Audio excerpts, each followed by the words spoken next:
Back in the 50s and 60s, Rovers were classier than Jags. Conservative and quintessentially British, they were the perfect wheels for a genteel, home counties world of Tudor semis, Ovaltine and reversible Macs.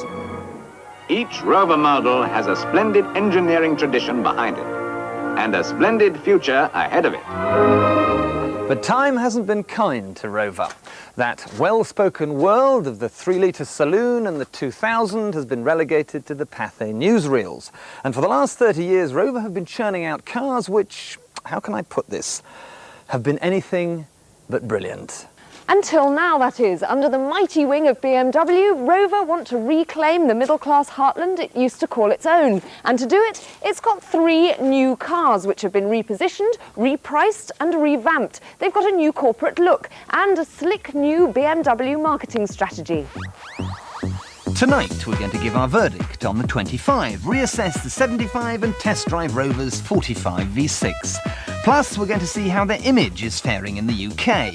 But to kick off, the new 25.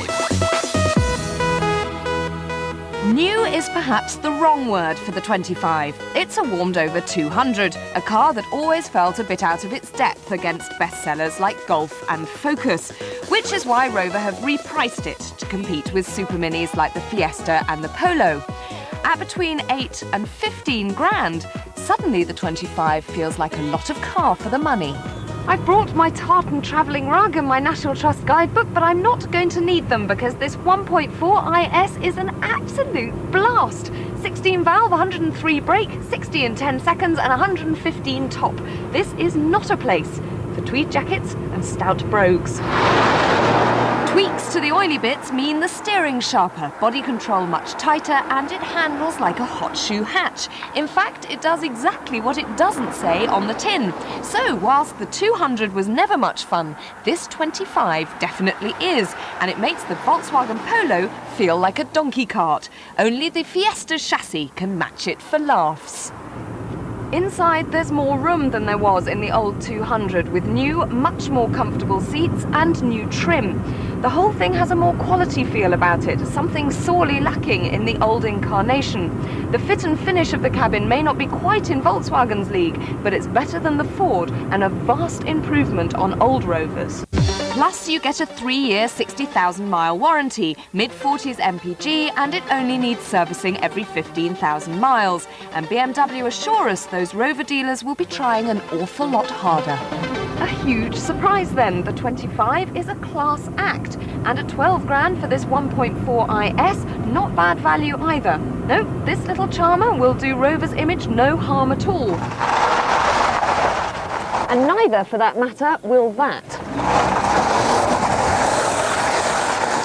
The 75 is the most powerful weapon in Rover's arsenal and the car upon which their entire future depends. So, time for the final curtain in our Rover drama. Can the last act be as good as the first 2? Is the 45 as bewitching and entertaining as the 25 and 75? Well, there's only one way to find out.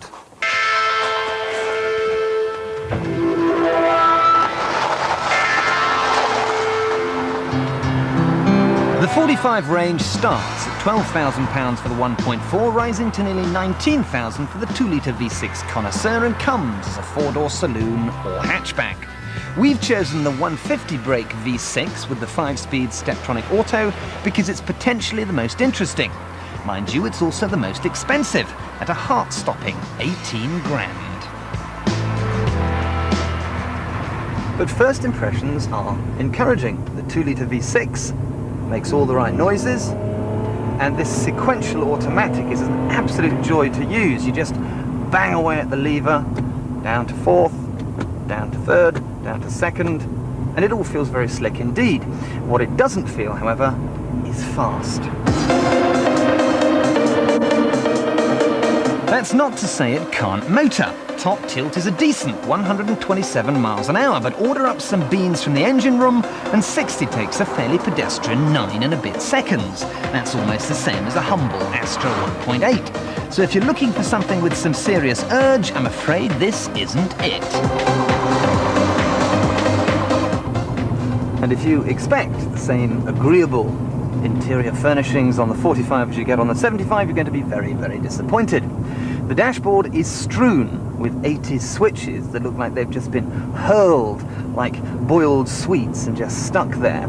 And look, this is the mat from the centre console. This is an £18,000 car. And look, the passenger's electric window switch is down here. It's lazy, it's unimaginative, and it's dull. Sorry, you got to try harder on this one.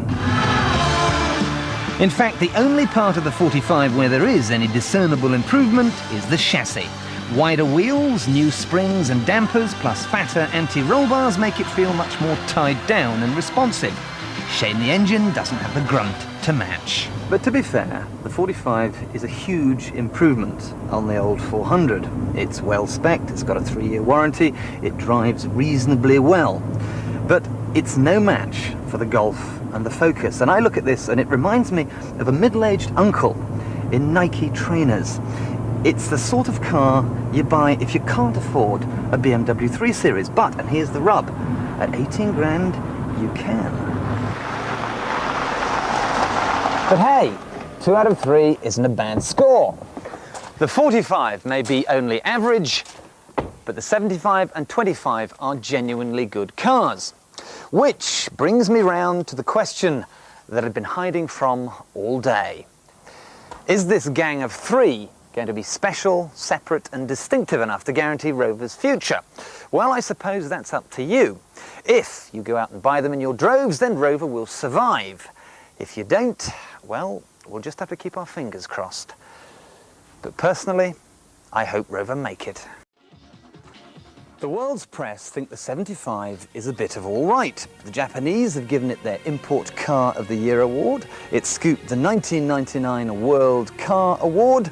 Plus the Germans have given it their snappily titled Golden Steering Wheel Award. Not forgetting a huge honour from Italy.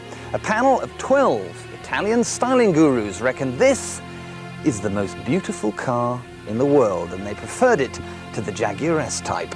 Praise indeed. Here at home, the reaction's not been so eulogistic. What Car may have dubbed it their Car of the Year, but Car weren't too complimentary, while our sister magazine didn't really like it at all. Well, let's forget what the British press think for a moment and ask the British public instead. Old man's car, really. That's about it. I wouldn't have one. I wouldn't expect to be excited by it, I'm afraid. I wouldn't like to drive in a Rover. Old man's car. Doesn't suit my image. Horrible. A bit square really, a bit boring, not particularly trendy. I think it's a bit old-fashioned, I think. Clearly Rover has a bit of an image problem in the UK. That quintessentially British quality gets translated into one word: old.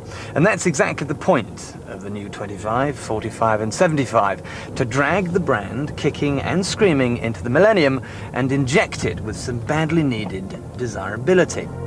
Which is hard when some journalists get seriously spiteful. Last year a tabloid newspaper ran a story knocking Rover, claiming there were 2 things you could see clearly from space: the Great Wall of China and fields full of unwanted Rover 75s. Well, there are not fields full of unsold and unwanted 75s, far from it. Rover have so far managed to shift 7,500, which means that this car is outselling things like the Vauxhall Omega, the Alfa 156, the Audi A6 and even the S-Type Jag.